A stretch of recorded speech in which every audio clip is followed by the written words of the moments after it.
మన ప్రభువును రక్షకుడైన యేసుక్రీస్తు నామములో మీ అందరికీ వందనములు. ప్రియులారా, దేవుని వాక్యము ధ్యానిద్దాం.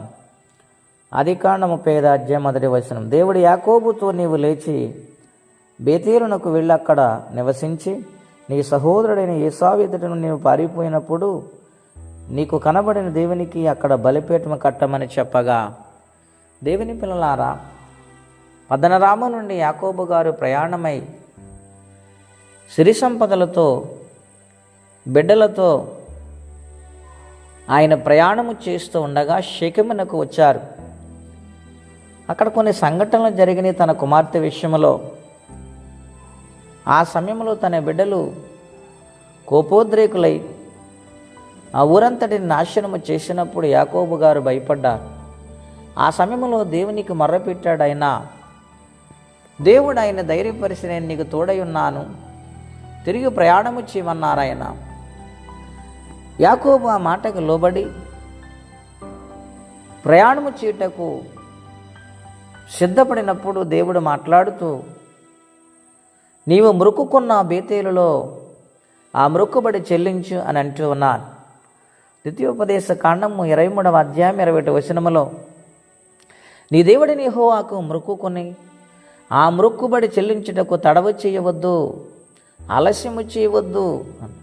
ప్రియులారా, చాలామంది ఆపదలు మ్రొక్కుంటారు, కష్టాలు మ్రొక్కుంటారు. అవి జరిగిన తర్వాత దేవుని నిర్లక్ష్యం చేస్తూ ఉంటారు. గనుక కొన్ని కార్యాలు వారు పొందుకోలేకపోతూ ఉంటారు.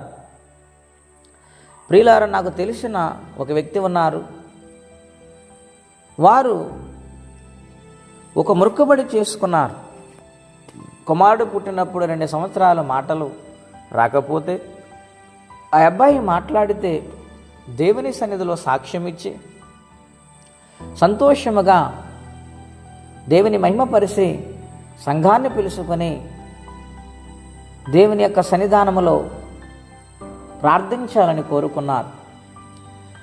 మంచిది ప్రియులారా, దేవుని కృపను బట్టి అబ్బాయి మాట్లాడారు.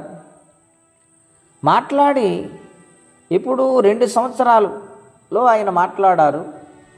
ఇప్పుడు దాదాపుగా 11 సంవత్సరాల పైన అయిపోయింది. ఆ మొక్కుబడి ఆమె చెల్లించలేకపోయింది. అయితే దేవుని బిడ్డలారా, ఇక్కడ గమనించాలి మనం. ఇప్పటికి కూడా ఆమెకు సమస్యల్లో ఉంది. ఇప్పటికి కూడా ఆమె అనుకున్నవి ఏమీ జరగటం లేదు. కారణం ఏమిటి? దేవుని నిర్లక్ష్యము చేసింది, దేవుని మాటను పక్కన పెట్టింది. అంటే దేవుని భయము చేత మొక్కుకున్నప్పుడు దేవుడు కార్యం చేశారు. ఇప్పుడు కార్యము చేసినందుక దేవుని నిర్లక్ష్యము చేశారు. చాలామంది దినాలు అలాగుంటూ ఉన్నారు.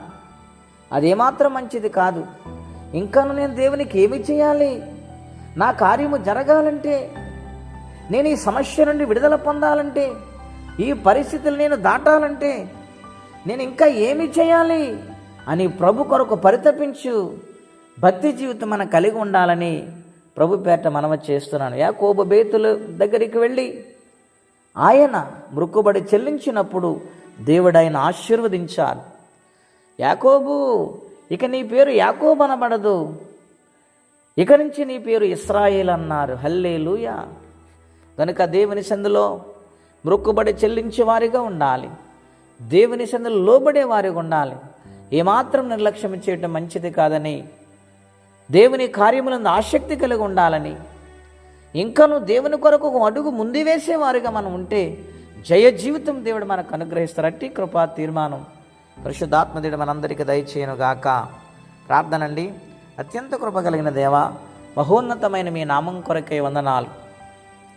మొక్కుకోవద్దు, మొక్కుకుంటే చెల్లించండి అని నాయన యాకోబు గారి ద్వారా మాతో మాట్లాడుతూ వచ్చారు.